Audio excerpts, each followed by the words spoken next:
जैसा कि पिछले ब्लॉग में हमने कवर किया था NIT रायपुर का टेक फेस्ट आवर्तन 2023 का डे 1 और ये ब्लॉग है उसी टेक फेस्ट का डे 2 जहाँ पे हमने कवर किया है NIT रायपुर का टेक एग्जीबिशन, जहाँ पे आप देखेंगे काफ़ी सारे आइडियाज़ और टेक इनोवेशंस जो कि काफ़ी ज़्यादा इंटरेस्टिंग है। ये ब्लॉग काफ़ी लंबा है, थोड़ा आप पेशेंस से देखना। So let's start. Good morning guys, welcome to the new blog. और अभी फिलहाल आज कॉलेज की तरफ जा रहे हैं अपन। अभी बज रहा है 1:30 और क्या तगड़ा नींद आया भाई इस रूम में।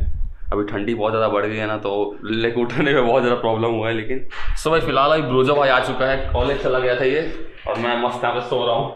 बहुत मेहनत करता है। अरे यार मैं बहुत ज़्यादा सोता हूँ यार, बड़ा दिक्कत में हूँ मैं। गेट बंद कर देते हैं। क्या तुम लोग का क्या काम, मतलब वही शॉर्टिंग वाला काम चल रहा है? शॉर्टिंग चल रहा है, उसके बाद एडिटिंग वगैरह। भाई क्लिक क्लब में ज्वाइन कर लिया है, एकदम काम धंधे पे फुल। 11 बजे से कर रहा हूँ।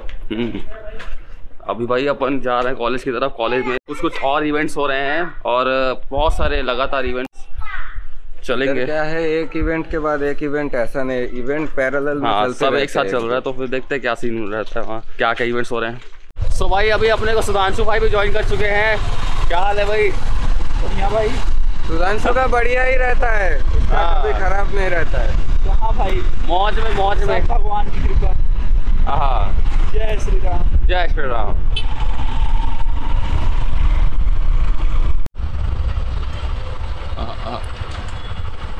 ऑनलाइन करने में बड़ा मजा आता है। तो फर्स्ट ईयर वाले सो भाई फिलहाल अभी कॉलेज में पहुंच चुके हैं यार, और यहाँ पे ये एक टेंट लगा हुआ है जहाँ पे अपना ये विज्ञान का एग्जीबिशन है, मतलब जितने भी टेक इनोवेशन है उसका एग्जीबिशन है। मैं पहली बार देख रहा हूँ, मेरे को कोई भी आइडिया नहीं क्या है, कैसा मॉडल्स हैं। होप सो अच्छा कुछ होगा। प्लान क्या बोलते हैं उसको, आइडिया इनोवेटिव आइडियाज़। हाँ, आपको NIT रायपुर के इनोवेटिव आइडियाज़ देखने को मिलेंगे, कैसे यहाँ पे ये इसरो के कुछ रोवर्स। ये है अपना फर्स्ट रॉकेट जो कि साइकिल पे ले गए थे, तो उसी का पूरा एक समझ गया भाई व्यूअर्स। ओ शिवम भाई क्या हाल? तो सॉरी भाई, ब्लॉग बना रहा है। कंट्रोल नहीं होता भाई, क्या बोल रहे हैं, इसको ऐड कर दो। अबे सारे तेरे को कल मैं बैठने के लिए बुला रहा था। कहाँ पे? बाजू में बैठने के लिए घूम रहा था ऐसे अकेले सामने। अरे बुरा लगा, कोई बात नहीं। बुरा नहीं यार, वो अंदर बैठा था ना यार, रिकॉर्ड कर रहा था मैं तो फिर। सो भाई यहाँ पे काफी तगड़ा मॉडल यहाँ पे दिख रहा है, अच्छा आइडिया दिख रहा है। बताओ भाई क्या है ये? ठीक है, देखो जैसे सबको पता है कि आजकल EV का फेज आ चुका है। सबसे पहले इलेक्ट्रिक व्हीकल अब आना शुरू हो गई है। स्टेशन उतने जनरेट नहीं हो पा रहे, जो चार्जिंग स्टेशन है वो कम हो रहे हैं। ठीक है, जैसे मान लो आपको यहाँ से 30 किलोमीटर दूर कहीं जाना है, राइट? आपको पता है आपके घर के पास एक रिचार्ज स्टेशन है, बट प्रॉब्लम ये आ रही है कि आपको इमरजेंसी है, आप इमरजेंसी में निकल जाएंगे, बट ऐसा हो सकता है कि गाड़ी आपकी 10 किलोमीटर पहले ही रुक जाए स्टेशन के आने के पहले। तो प्रॉब्लम ये है कि आपको एक 10 किलोमीटर का रिग्रेट रह जाएगा कि अगर इतना दूर और चल जाती तो हमको फायदा हो जाता। जो व्हीकल है वो EV सिस्टम से ऑपरेट होता है। जो मेन अपना जो कंपोनेंट है वो इलेक्ट्रिकल व्हीकल है। स्टार्टिंग में ये बैटरी से कनेक्टेड रहेगा और मोटर से व्हील रोटेट होंगे। जब इसकी बैटरी 40% से कम हो जाएगी तो बैटरी से सेंसर अटैच्ड है, जो कि ऑर्डिनो से प्रोग्राम्ड है कि जब भी बैटरी 40% से कम हो जाएगी तो ऑटोमेटिकली ये वाला जो सर्किट है वो ब्रेक हो जाएगा और अपना जो पीछे फ्यूल वाला सिस्टम है उसमें स्पार्क मिलेगा और गैसोलीन में स्टार्ट हो जाएगा। जो बेसिक है अपना मॉडल वो पैरेलल हाइब्रिड है, जिसमें पूरा फ्रंट व्हील पे ड्राइव होगा। फ्रंट व्हील में ये शाफ्ट कनेक्टेड है, इससे ये वाला शाफ्ट कनेक्टेड है जो कि इस साइड मोटर से कनेक्टेड रहेगा, इस साइड गैसोलीन इंजन से कनेक्टेड रहेगा। जैसे बैटरी 40% से कम होगी मोटर बंद हो जाएगा और फिर जो है वो गैसोलीन इंजन में स्पार्क जाएगा और वो गैसोलीन इंजन से चलने लगेगा। लेकिन ये भी अभी मॉडल कंप्लीट नहीं है, क्योंकि अगर होता तो अभी तक बन चुका होता, क्योंकि इसमें हम बैटरी भी लगा रहे हैं फिर इंजन भी लगा रहे हैं, तो उससे क्या है गाड़ी का लोड बढ़ जाएगा। तो अभी हमको ये चीज़ सॉल्व करनी है, उसको हम इस तरीके से सॉल्व करेंगे कि हम जो इंजन है वो हम 800 सीसी का यानी कम सीसी का लगाएंगे ताकि हम वेट को अच्छे से डिस्ट्रीब्यूट कर सकें। पे एक बैटरी पे हमारी रिसर्च चल रही है कि हम कैसे बैटरी का जो साइज है उसको हम और छोटा कर पाए ताकि हम प्रॉपरली वेट डिस्ट्रीब्यूट करें, और फिर जब हम फ्यूल पे भी चलेगी तो फ्यूल एफिशिएंसी भी अच्छी हो ताकि हम माइलेज भी अच्छी कर सकें। ओवरऑल जिससे कि एक इंडस्ट्रियल प्रोडक्ट बन के डेवलप हो सकता है, जिसमें कि नॉर्मल EV व्हीकल होता है उसके बराबर ही, ऑलमोस्ट उसके बराबर ही इसकी एफिशिएंसी निकल के आएगी। अगर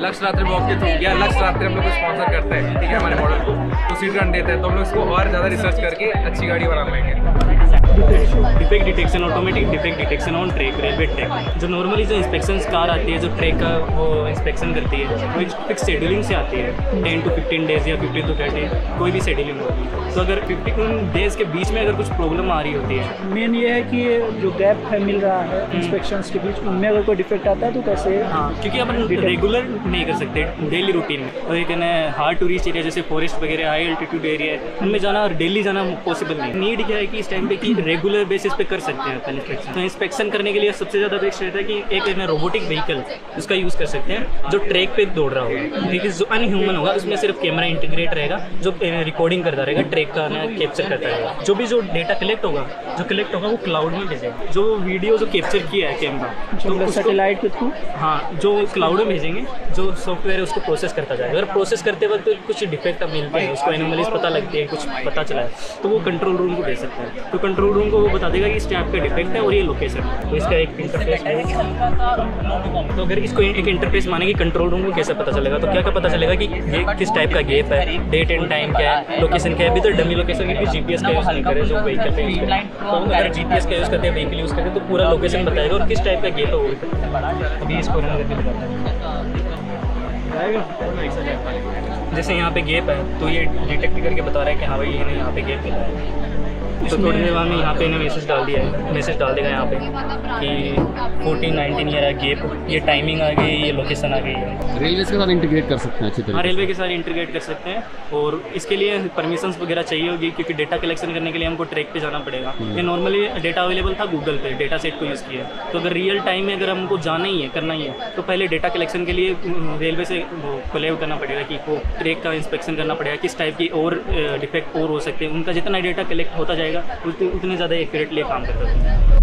हाँ, प्रॉब्लम स्टेटमेंट बेसिकली ये था कि हम लोगों को एक ग्रीन हाउस सिस्टम जो है बेसिकली ऐसा डिज़ाइन करना था जो कि हमारे various parameter such as temperature, हमारी ह्यूमिडिटी, हमारे सॉइल का मॉइस्चर, उन सबको मॉनिटर करे और रेगुलेट करे। तो ग्रीन हाउस सिस्टम बेसिकली ना एक क्लोज चैम्बर होता है जो कि हमारा ग्लास का बना होता है। इसकी एडवांटेज ये होती है कि इसके अंदर हम जो प्लांटेशन कर रहे हैं, क्रॉप उगा रहे हैं ना, इसका हम टेम्परेचर हो गया, ह्यूमिडिटी हो गया, हमारे सॉइल का जो भी मॉइस्चर है, हम उसको रेगुलेट कर सकते हैं। ठीक है, so this is the temperature and humidity sensor, this is a PIR motion detector sensor, this is a light intensity sensor and this is the soil pH sensor। ये हमारा ऐप इंटरफेस है। आप app interface में real time में values देख सकते हैं कि टेम्परेचर ये है, ह्यूमिडिटी ये है, सॉइल मॉइस्चर ये है। बेसिकली यहाँ से मॉनिटरिंग हो गई कि हमारी वैल्यू क्या है। अब इसके बाद अगर हम आपको रेगुलेट करना है तो this is an app interface. अगर मान लो सॉइल मॉइस्चर की वैल्यू कम है तो बेसिकली यहाँ पे क्या वाटर सप्लाई, फैन और हीटर, तो आप वाटर सप्लाई को ऑन कर सकते हैं। तो बेसिकली ये ऑन को मिमिक करते हैं, ठीक है। और इसके ऐसे दिखा सकते हो कि ऑफ करने पे ये हमारा ऑफ हो जाएगा। इसका जो एडवांटेज है वो ये है कि देखो बहुत बार ना हमारा एक्सेसिव इरिगेशन हो जाता है, जिसकी वजह से वाटर वेस्टेज हो सकता है, वाटर लॉगिंग की कंडीशंस आ जाती हैं ओपन फील्ड। ये जो हमारा मेथड है इसमें ये सब चीज़ों की मतलब बहुत ज़्यादा कम चांस है। क्यों? क्योंकि इसमें मॉनिटरिंग हो रही है, देन हमारा रेगुलेशन हो रहा है, नॉट जस्ट कि हम इरीगेशन कर रहे हैं। तो मतलब हम ट्रेडिशनल मेथड को थोड़ा सा एलिवेट कर रहे हैं थ्रू आवर टेक्नोलॉजी। सेकेंड, अगर तुम्हें टेम्परेचर को इंक्रीज़ करना है, हम इस सिस्टम के अंदर टेम्परेचर को इंक्रीज करना है, तो ये क्या है, मेरा हीटिंग मॉड्यूल है बेसिकली। ये भी यहाँ से turn on and turn off कर सकते हैं हम इसको यहाँ से बेसिकली, ठीक है। और हीट को रेडिएट करेगा, क्लोज सिस्टम है, तो बेसिकली यहाँ का टेम्परेचर क्या होगा, इंक्रीज होगा, जो कि आप यहाँ से मॉनिटर भी कर सकते हैं। नेक्स्ट हम ह्यूमिडिटी का देखते हैं। ह्यूमिडिटी के लिए यहाँ पे है हमने फ़ैन लगाया, ठीक है। तो फ़ैन को भी हम यहाँ से turn on and turn off कर सकते हैं। अब आप सोचेंगे कि अब मतलब ह्यूमिडिटी फ़ैन कैसे कंट्रोल करेगा, तो देखो फ़ैन का बेसिकली काम ये है कि ये हमारी जो एयर है वो यहाँ से यहाँ तक इसको ब्लो करेगा। ऑफ किया तो बेसिकली जो हमारा हीटर है वो बेसिकली एयर को यहाँ से यहाँ तक ब्लो कर रहा है। अब ह्यूमिड एयर में क्या होता है, हमारे वाटर पार्टिकल्स होते हैं और हमारी एयर होती है। तो एयर के साथ साथ हमारे जो वाटर पार्टिकल्स है वो भी ब्लो हो रहे हैं। हीटर के ऑपोजिट में क्या लगा रखा है, स्पंज। तो हमारा जो वाटर पार्टिकल्स जो यहाँ से यहाँ तक ब्लो हो रहे हैं ना, वो बेसिकली क्या करेंगे, हमारे उसमें एब्जॉर्ब हो जाएंगे, जिससे कि हमारी ह्यूमिडिटी क्या हो रही है, कम हो रही है। तो हमारा टेम्परेचर इंक्रीज हो गया, हमारी ह्यूमिडिटी कम हो रही है, हमारा इरिगेशन हमारा इफेक्टिव हो रहा है। Next, this is our PIR motion detector. ये बेसिकली कोई भी इंसेक्ट इंट्रूजन आता है तो उसको हमारे डिटेक्ट करता है। तो इसको देखो, इसमें हमारा वेब इंटरफेस है। This is the on end off switch for PIR। यहाँ से हम इसको ऑन करेंगे, ये यहाँ से ऑन हो गया। अब देखो मैं अपनी फिंगर को मूव करूँगी इसके आसपास ताकि ये बेसिकली मेरे मोशन को डिटेक्ट करे। इसको ऑफ करेंगे, टाइमलाइन में जाएंगे, और आप देख सकते हो टाइम देख सकते हो 2:33 हो रहा है और इस पर एक वार्निंग जनरेट होगी कि एक मोशन डिटेक्ट हो रहा है। ऑल्सो देखो इसमें हमारी एक ईमेल आईडी रजिस्टर्ड है, तो हम देख सकते हैं कि हमारी रजिस्टर्ड ईमेल आईडी पे सेम टाइम पे हमें एक ईमेल रिसीव हो गया है कि हमारा मोशन डिटेक्ट हो। ऑल्सो एक और इम्पॉर्टेंट फीचर होता है हमारा फोटोसिंथेसिस, तो ये हमारा है लाइट इंटेंसिटी सेंसर LDR। तो बेसिकली इसका काम क्या होता है, मॉडल स्ट्रीट लाइट्स देखिए ना, उसके मैकेनिज्म पे ये काम करता है। जैसे वो दिन में बंद होती हैं, रात को चल जाती हैं, सेम इसका मैकेनिज्म होता है। यहाँ पे जैसे अभी सनलाइट अच्छी खासी है, तो बेसिकली हमारी जो लाइट्स हैं वो ऑफ है, क्योंकि बेसिकली हाँ अब जलेगी, जैसे यहाँ कवर किया तो जलने लगी। अरे हाँ, यहाँ पे क्वेश्चन ये आता है कि अपन ब्लू लाइट क्यों यूज़ कर रहे हैं। ब्लू लाइट अपन इसलिए यूज़ कर रहे हैं क्योंकि एक बंदा था साइंटिस्ट, जिसका नाम था TW एंगलमैन। उसने एक एक्सपेरिमेंट किया था, एक बैक्टीरिया लिया उसने, बेसिकली एल्गी लिया, ग्रीन एल्गी, उसके ऊपर उसने न्यूटन का एक्सपेरिमेंट होता है ना, प्रिज्म से वाइट लाइट को स्प्लिट करने वाला, वो ट्राई किया। तो उसमें जो ब्लू लाइट थी, मेन वाइट लाइट का इलेक्ट्रोमैग्नेटिक स्पेक्ट्रम का जो ब्लू कंपोनेंट था, उसने फोटोसिंथेसिस को इनहेंस किया। फोटोसिंथेसिस में बेसिकली इसमें 4 साइकिल होते हैं, C1 C2 C3 C4। अब उसमें जो C3 साइकिल है जो मेनली दिन के समय होता है, जिससे प्लांट्स ऑक्सीजन प्रोड्यूस करते हैं, प्लांट्स के लिए ग्लूकोज प्रोड्यूस होता है, वो मेनली सन के ब्लू लाइट वाले कंपोनेंट की वजह से कैटलिस्ट मतलब एक्टिवेट होता है। ठीक है, अपन ने बहुत सुना है कि फोटोसिंथेसिस के लिए सनलाइट चाहिए, मेनली सनलाइट का ब्लू कंपोनेंट, तो इसलिए हम लोगों ने यहाँ पे ब्लू लाइट। तो मतलब ये बेसिकली ऑल्टरनेटिव नहीं है सनलाइट का, जहाँ पे सनलाइट है वहाँ सनलाइट यूज़ करेंगे, लेकिन ऐसे प्लेसेस है जो होते हैं जहाँ पे हमारी नेचुरली सनलाइट कम होती है, अगर चेंज होता है, ओवरकास्ट वेदर हो जाता है, high energy consumption, release of gases like CFCs, HFCs जो green house effect, global warming create करते हैं, तो उनको ध्यान में रखते हुए हमने सस्टेनेबल इकोनॉमिकल वे ढूंढा है। इसमें हमने टेराकोटा का यूज़ किया है और बैम्बू का यूज़ किया है। बैम्बू से फ्रेम बनाया और टेराकोटा ट्यूब्स को हमने प्लेस किया, स्टैक किया एक दूसरे के ऊपर। फिर हमने एक ओवरहेड टैंक दिया जिससे एक पाइप जा रहा है, ड्रिप वाटर सप्लाई के थ्रू पूरा टेराकोटा को थ्रू आउट वेट रख रहा है। जैसे रेन पॉट्स में होता है इवापोरेटिव कूलिंग होती है वाटर की, वैसे इसमें हम इसके सरफेस से इवापोरेशन होगा, तो जो एयर इससे पास होगी वो उस इवापोरेशन के कारण कूल होगी, क्योंकि वो एनर्जी रिलीज कर रहा है इवापोरेशन का। तो वो कूल एयर जब बिल्डिंग के अंदर इंटरनल एटमॉस्फेयर में आती है तो वो इंटरनल टेम्परेचर को चेंज करती है लोअर करने में। इससे हम optimum like 4 to 6 degree temperature change ला सकते हैं एक्सटर्नल एंड इंटरनल इन्वायरमेंट में। और इवापोरेशन सरफेस फिनोमिना है, तो जितना ज़्यादा सरफेस एरिया हम देंगे उतना फास्टर ये वर्क करेगा, उतना अच्छे से वर्क करेगा। इसमें हमने मटेरियल्स की कुछ प्रॉपर्टीज़ थी जिनके कारण इनको सेलेक्ट किया, जो पोरोसिटी होती है, ब्रीदेबिलिटी होती है, इनसे जो इवापोरेशन होता है, मेनली इवापोरेटिव कूलिंग को हमने यूज़ किया है। जैसे इसका जो कॉस्टिंग है, जो इनिशियल कॉस्ट है AC के कंपेरेटिवली इसका हाफ से भी कम है, एंड जो ऑपरेशनल कॉस्ट है वो 1/3 से भी कम है। लाइक इसकी इंटेंसिटी से तो ज़्यादा इफेक्ट पता नहीं चल रहा, बिकॉज सरफेस एरिया कम है ना, सरफेस एरिया ज़्यादा होगा तो अच्छे से वर्क करेगा। जैसे नया स्ट्रक्चर आएंगे जो भी बन रहे तो उसमें भी तुम लगा सकते AC के जगह, तो ये तेरा ये कंप्यूटर लैब हो गया, वहाँ पे कितना गर्मी होता है, AC का कितना, वहाँ तो ये यूज़ कर सकते। जैसे कि हॉट रीजन्स में हम लोग देखते हैं कि ज़्यादा बिगर ओपनिंग्स हम नहीं रख सकते क्योंकि सनलाइट ज़्यादा होती है, तो हमें रेडिएशन कंट्रोल करने के लिए हम इसको इंस्टॉल कर सकते हैं, ताकि ये आप देख सकते हो कि यहाँ से डायरेक्टली सनलाइट अंदर नहीं जा सकती, तो वो रिफ्लेक्ट होके जाएगी और उतनी इंटेंसिटी में जाएगी जैसे आप इसको कस्टमाइज़ करोगे। मूवेबल भी कर सकते हैं, कीबोर्ड वगैरह डाल के मूवेबल भी कर सकते हैं। और ये मटेरियल जो है दोनों पाउडर फॉर्म में आते हैं, तो हम अलग अलग शेप साइज में इसको, जैसा आपका रीजन है, जैसा क्लाइमेट है, उसके हिसाब से डिफरेंट पैटर्न्स के हम बना डिज़ाइन कर सकते हैं। ये तो एक पैटर्न है, ऐसे अलग अलग पैटर्न वहाँ पे दो दिखाई दे रहे हैं। ये बेसिकली लोड बियरिंग स्ट्रक्चर नहीं है, तो मतलब जो आपका जो घर बना है उसमें लोड बियर आपका ये कॉलम और बीम करते हैं ना, तो इसमें जो वॉल है हम बेसिकली पूरा पैक्ड वॉल के जगह हम ये जाली पैटर्न वाले वॉल यूज़ कर सकते हैं, जिससे मतलब डायरेक्ट सनलाइट एंटर नहीं होगी, मतलब रिफ्लेक्टेड अच्छा होगा, एयर फ्लो अच्छा रहेगा आपका। और जैसे ये एंगल से एयर भी एंटर कर रहा है तो वो सर्कुलेशन में हेल्प करेगा। और ऐसे इसमें जो टेराकोटा यूज़ हो रहा है वो कूलिंग इफेक्ट भी क्रिएट कर रहा है, जैसे अदर पॉट्स में जो फिनोमेना होता है वही फिनोमेना यहाँ पे भी क्रिएट हो सकता है, तो नेचुरल वेंटिलेशन होगा, नेचुरल कूलिंग प्रोसेस होगा, इसकी वजह से क्योंकि फैन से AC से उनकी ज़रूरत कम पड़ेगी। तो मतलब यहाँ पे एक और काफ़ी तगड़ा आइडिया मिल चुका है, और ये बेसिकली इंडस्ट्रियल कूलिंग और होम कूलिंग के लिए ना।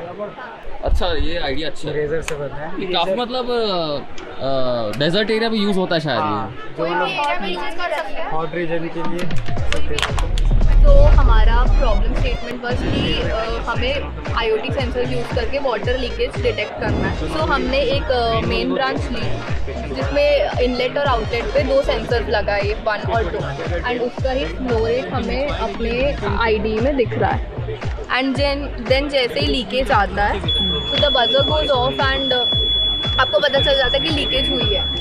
एंड जैसे ही हम वो उसको ठीक करते हैं then the system is back to normal. And क्योंकि ये पूरा सिस्टम IoT बेस्ड है तो हम इसको इंटरनेट के थ्रू एप्लीकेशन से भी कनेक्ट कर सकते हैं। राइट नाउ हमारा मॉड्यूल 1 है, तो हमने सिर्फ इसमें एक UI बनाया हुआ है।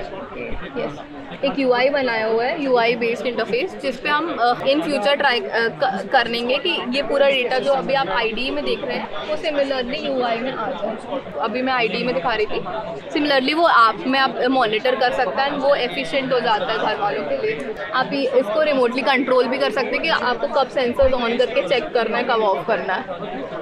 That will make it efficient कि हर टाइम ऑन ना रहे, जिससे वेस्टेज ना हो जाता। कि हो सकता है कि हर टाइम ऑन रह रहा है तो बस ऑन है और डेटा आ रहा है बट आपको कुछ आउटपुट मिल नहीं रहा है क्योंकि तो जो सेंसर्स का डेटा हम ले रहे हैं वो जाके फॉर्मूले में फोटो के हमें अलग अलग वैल्यूज देगा। एंड वो वैल्यूज वो डेटा सेट से हम इन फ्यूचर ML यूज करके प्रिडिक्ट कर सकते हैं पहले ही leakages, which can be very helpful in future. And also there is a history bar कि कोई पुरानी लीकेज आई थी तो मैंने देख लिया कि इस प्रॉपर ब्रांच में लीकेज आई थी एंड उस टाइम क्या कंडीशंस थे डेटा के, उसको हम रेफर कर सकते हैं क्योंकि जहाँ पे अगर पहले लीकेज आई थी आपने रेक्टिफाई किया होगा but there is a possibility कि वहाँ पे लीकेज फिर से आई।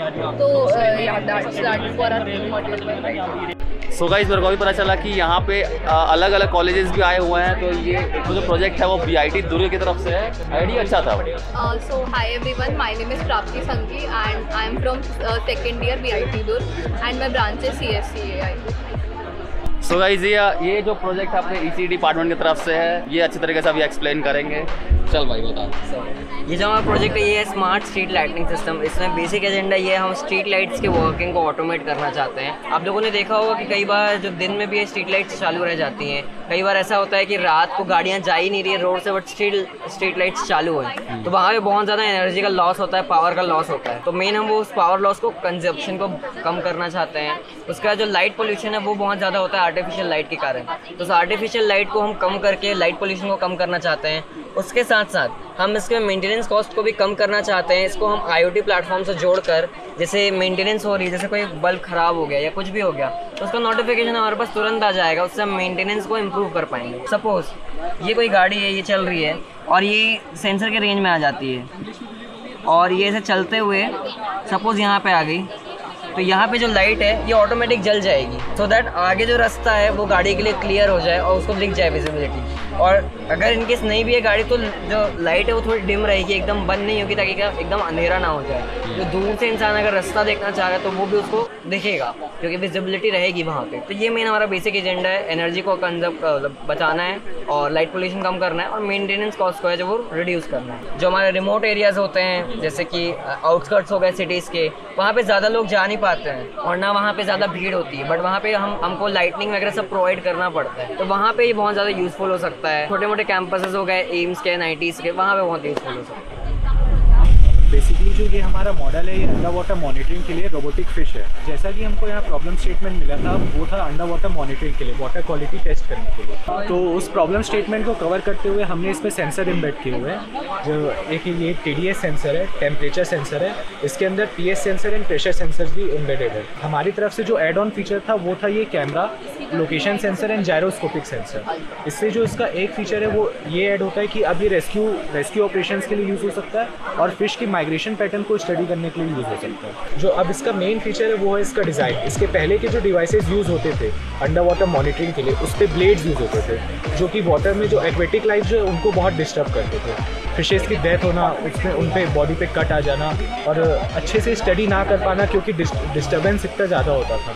तो उसको रिड्यूस करते हुए इसका जो ये डिज़ाइन है ये नेचुरल जो फिश का मूवमेंट रहता है उसको मिमिक करता है। ये बेसिकली क्या करता है, जो रोटेटरी मोशन होता है इस मोटर का उसको स्पाइरल वायर के थ्रू वेव मोशन में कन्वर्ट करता है एंड उस वेव मोशन की हेल्प से प्रोपागेट करता है और वो ट्रेडिशनल ब्लेड्स वाले का जो भी हार्म इफेक्ट है उसको रिड्यूस कर देता है। हम लोग का ये project mining sector, mining fields में जो व्हीकल्स काम करते रहते हैं, तो वहाँ पे जो वर्कर्स लोग जो माइनिंग व्हीकल्स में बैठ के काम करते हैं, वो लोग कितना ज़्यादा डस्टी एयर्स को इनहेल करते हैं, वो उनके लिए कितना ज़्यादा हार्मफुल होता है। तो हम लोग का ये मेन वही प्यूरीफाइड सिस्टम है जो हम उनको प्यूरीफाइड एयर पहुँचाना चाह रहे हैं। ये हम लोग का प्यूरीफाइड मतलब ये प्यूरीफायर में सबसे पहला पार्ट एक स्पंज का रहेगा। हम एयर को फोर्स करेंगे, वो स्पंज के थ्रू पास होगा। अब जितने भी डस्ट पार्टिकल्स है वो स्पंज में एक्यूमुलेट होते जाएंगे और जो प्यूरीफाइड हवा है ये खाली पार्ट, वैक्यूम पार्ट में यहाँ आते जाएगी। अब ये वैक्यूम पार्ट की एयर को, प्यूरीफाइड जो एयर है उसको हम एयर कंप्रेसर के थ्रू पानी में भेजते जा रहे हैं। अब जितने भी एकदम माइन्यूट पार्टिकल्स है जो स्पंज में अटैच नहीं हो पाए, एब्जॉर्ब नहीं हो पाए, वो पानी में छूटते जाएंगे और जो एयर है वो बबल आउट होते जाएगी। प्यूरीफाइड डस्ट फ्री एयर हमको मिलते जाएगी। हम उसको पाइप के थ्रू उसको केबिन में पहुंचा रहे हैं और फिर ये हमारा मॉनिटरिंग सिस्टम है। इसमें 2 सेंसर्स लगे हुए हैं और एयर क्वालिटी और डस्ट डेंसिटी को ये डिटेक्ट करता है और फिर इसको एलसीडी में डिस्प्ले करता है। और हमारा जो ये फिल्टर सिस्टम है ये बहुत ही कॉस्ट इफेक्टिव है। ये सिर्फ 1 टाइम इन्वेस्टमेंट है क्योंकि इसमें सेंसर्स, अच्छे क्वालिटी वाले सेंसर्स लगाने होंगे और ये इसमें जो वाटर यूज़ किया है और स्पंज यूज़ किया है, जिसकी वजह से ये बहुत ही कॉस्ट एफिशिएंट है। जैसे हम नॉर्मल फिल्टर्स वगैरह यूज़ करेंगे तो आधे घंटे काम करने में पूरे फिल्टर्स सोक हो जाएंगे। अब उसको दोबारा बदलेंगे तो वो बहुत ज़्यादा कॉस्टली हो जाएगा। तो हम लोग ने ऐसे इक्विपमेंट्स यूज़ करें जो ईजिली चेंज हो सकते हैं। जैसे कि वाटर वाला पार्ट है, वाटर वाले पार्ट को हम ईजिली चेंज कर सकते हैं। स्पंज वाला पार्ट है, हम स्पंज को भी ईजिली चेंज कर सकते हैं। वो वर्कर वहाँ पे जो बैठ के काम कर रहा है वो भी ये चीज़ों को चेंज कर सकता है। 15 to 20,000 कॉस्ट आएगा इसका पूरा। मेनली सेंसर्स का मेन कॉस्ट है, बाकी फिल्टर्स हम उसको वेरी कर सकते हैं, अलग अलग फिल्टर्स डाल के different mining fields. So hello everybody. Basically हमारा प्रॉब्लम स्टेटमेंट है RFID automation in mine entry. This one is a RFID reader and this one is a RFID tag. You can see here is the chip, microchip. This one is a chip जिसके through हम लोग identify करेंगे कि कौन सा people authorise है या फिर अनऑथराइज है। अंडरग्राउंड माइंस की अगर हम बात करें तो अगर कोई व्हीकल एंट्री करती है या फिर एग्जिट करती है, जैसे ही यहाँ पे कोई अगर व्हीकल आया तो यहीं पे वो डिटेक्ट कर लेगा। लेकिन अगर कोई अनऑथराइज कोई पर्सन आता है तो सपोज यहाँ पे जैसे ही पहुँचे उसके पास बारकोड अगर नहीं है तो ये डिटेक्ट कर लेगा।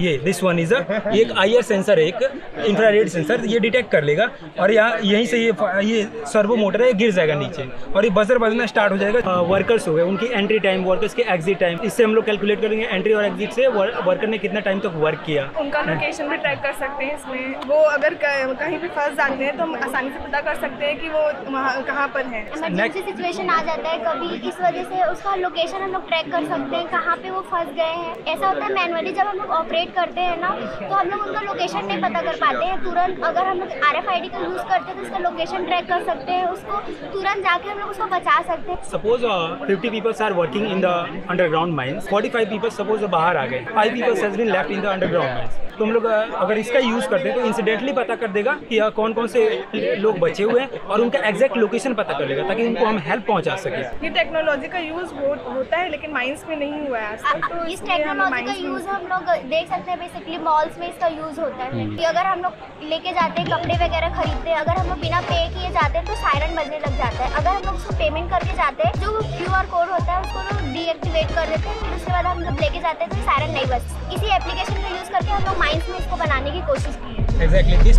Okay. So basically our objective is to develop an innovative root support system. जैसा कि आपने देखा होगा अंडरग्राउंड माइनिंग में एक पर्टिकुलर एरिया रहता है जो सरफेस से काफ़ी नीचे होता है, वहाँ पे हम लोग माइनिंग करते हैं। कभी कभी माइनिंग करते करते हम लोग जो सपोर्ट प्रोवाइड करते हैं, वुड सपोर्ट प्रोवाइड करते हैं, मेटल का ब्लॉक के सपोर्ट प्रोवाइड करते हैं, ये सब में दिक्कत ये होती है कि ये अच्छे से मूवमेंट नहीं दे पाते, इनकी मोबिलिटी नहीं होती है। कभी कभी ये टूट जाते हैं, वुडन सपोर्ट टूट जाते हैं या तो मेटल ब्लॉक्स फटीग लोडिंग के अंदर टूट जाते हैं। तो ऐसे केसेस में माइनिंग का जो रूप है वो कोलैप्स हो जाता है। कोलैप्स होने के कारण काफ़ी सारे वर्कर्स की डेथ हो सकती है, कैजुअलिटी हो सकती है। ये हमारा प्रोडक्ट है माइन आर्मर। इसमें 4 पार्ट्स है। ये पहला पार्ट है, ये सेकंड पार्ट, ये थर्ड पार्ट एंड ये फोर्थ पार्ट। सो बेसिकली इसे हम ईजिली डिसअसेंबल करके माइंस में ले जा सकते हैं और वहाँ माइंस में ले जाके हम इसे असेंबल कर सकते हैं। क्योंकि माइनिंग का एरिया सरफेस से काफ़ी नीचे होता है तो उसमें लोड लगता है 600 टन पर मीटर स्क्वायर। तो उसके लिए हमने ये हाइड्रोलिक सिस्टम लगाया। जैसे आप देख सकते हैं ये हाइड्रोलिक्स लगे हैं। ये हाइड्रोलिक की काफ़ी ज़्यादा लोड बियरिंग कैपेसिटी होती है। ये सेल्फ लॉक होता है, मतलब अगर हम इसे उठाएं तो ये हाइड्रोलिक्स की मदद से उड़ जाएगा और ये क्लोज हो जाएगा। जहाँ पे भी सपोर्ट की ज़रूरत पड़ेगी ये सपोर्ट प्रोवाइड कर देगा टोटल रूफ को आराम से। और जैसे कि अगर वर्कर्स वर्क कर रहे हैं तो नीचे पे लाइक वर्कर जा सकते हैं, ऊपर सपोर्ट बिल्कुल ऊपर सपोर्ट दे देगा। जैसे कि हमने यहाँ पे व्हील लगाया था, ये व्हील्स ताकि ये इजीली मूव कर सके, क्योंकि जैसे आप जानते होंगे कि माइनिंग एक डायनामिक चीज़ है। वो आज 10 मीटर आगे भी हो सकती है, आपको 5 मीटर आगे भी हो सकती है। तो उसके लिए हमने व्हील्स लगाया ताकि ये जहाँ पे भी माइनिंग हो रही है ये उस पॉइंट तक के जा सके। We have done the ANSYS analysis of the side pillar supports, and these are the results which we have got. As you can see, the red portion shows the most, this shows the deformation, total deformation. ये analysis हमको ये बताएगा कि कितना load ये bear कर सकता है। Means we have put the load of 510 पर मीटर स्क्वायर। और हम लोग इसमें एक गैस मॉनिटरिंग सिस्टम भी प्रोवाइड करेंगे जिसकी हेल्प से हम लोग वहाँ के ऑक्सीजन लेवल को मेंटेन कर सकें, और अगर वहाँ ऑक्सीजन की डेफिशिएंसी होती है तो वो डिटेक्ट कर सकें। और हम इसमें बेसिकली GPS मॉनिटरिंग सिस्टम भी डालेंगे ताकि कभी अगर रूफ फॉल हो गई तो जो भी रेस्क्यू टीम हो वो GPS की लोकेशन ट्रैक करके उन्हें आराम से रेस्क्यू कर सके।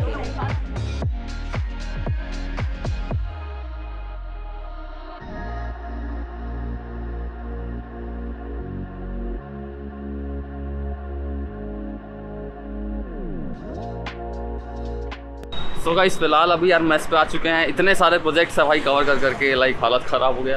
फिलहाल अभी सुबह से कुछ खाया नहीं यार, कुछ लंच वगैरह करते हैं। लाइक यार प्रोजेक्ट्स बहुत सारे हैं भाई, एक एक को कवर करना बहुत ज़्यादा मुश्किल है। वैसे अगर जुगाड़ पाएंगे तो वो सब प्रोजेक्ट्स का जो लिस्ट है और उनका ड्राफ्ट जो है वो स्क्रीनशॉट की तरह ऐड कर देंगे। सो गाइस फिलहाल अभी खा के निकल चुके हैं यार, और आज संडे स्पेशल बना था बिरयानी भाई, वेज बिरयानी। अच्छा लगा टेस्ट भाई। अरे यार कॉलेज में अभी इवेंट्स वगैरह जल्दी क्लोज होने वाले पता चला है। 5-6 बजे तक बंद होना था, लेकिन अब बोल रहे हैं कि 4 बजे पूरा जो इवेंट है बंद हो जाएगा। और मेन जो एंजॉय करने वाला पार्ट रहता है डीजे नाइट या फिर थोड़ा फेस्टिव नाइट, वो हो ही नहीं रहा है। मतलब सब फेस्टिवल का क्या मजा यार, वो चीज़ होना चाहिए था यार, बहुत दिक्कत हो गया। सो गाइस फिलहाल अभी यार ये जो पूरा विज्ञान आवर्तन का जो इवेंट है वो ख़त्म होने वाला है। यहाँ पे लाइक क्लोजिंग सेरेमनी का पूरा सेटअप लग रहा है एंड हाँ भाई सब लोग आके फिलहाल अभी वेट कर रहे हैं, देखते हैं क्या सीन रहता है अभी। Ladies and gentlemen, it is with great pleasure that I, Chitransh Zaveri, stand here today to host the closing ceremony of Avartan 23-24. It has been an incredible journey, and today we gather here for the closing ceremony, celebrating a spectacular fusion of technology and innovation. For architecture, the first winner is Design Dynamo. The second position is secured by Archie Palijo. For electronics and communication, the first winner is, anybody, can you guess? Divine Light Innovators. The second position is held by Tech Titans. The first winners of electrical engineering is 13 Bolt Runners. The second position is secured by Team Sky. The overall runner-up goes to Three Musketeers. And the much awaited, the overall winner of today's Vigyan, Nurture Tech.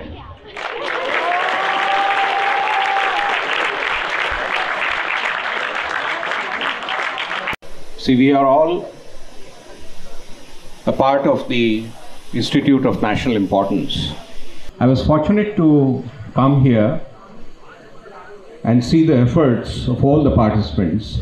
I'm told there were about 43 exhibits. So hats off to the team who have been working day and night for so long. Please give a very good hand to them.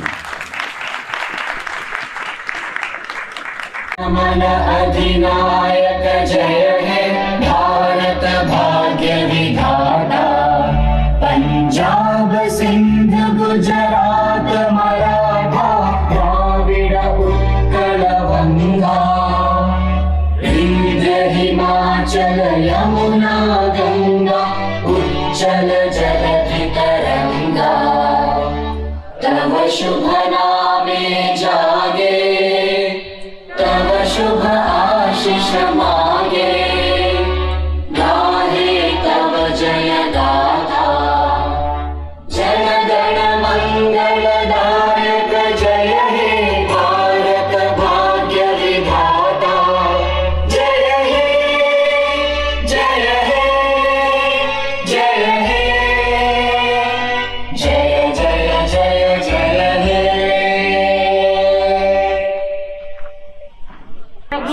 Finally यार ये जो event है वो पूरा तरीके से बंद हो चुका, वो ख़त्म हो चुका है। ये यहाँ पे बड़ा सा टेंट लगाया था जहाँ पे बहुत सारे इवेंट्स हो रहे थे, एग्जीबिशन वगैरह भी लगा था जिसे कवर किया हमने कुछ कुछ।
सो गाइस यहाँ पे पीछे पे चल रहा था कुछ अनकही इवेंट जहाँ पे पोइट्री कुछ गाने बजाने वाला का पूरा सीन बना हुआ था। फिलहाल अभी चलते हैं यार, बहुत मतलब पढ़ना भी है भाई, कल एग्ज़ाम है और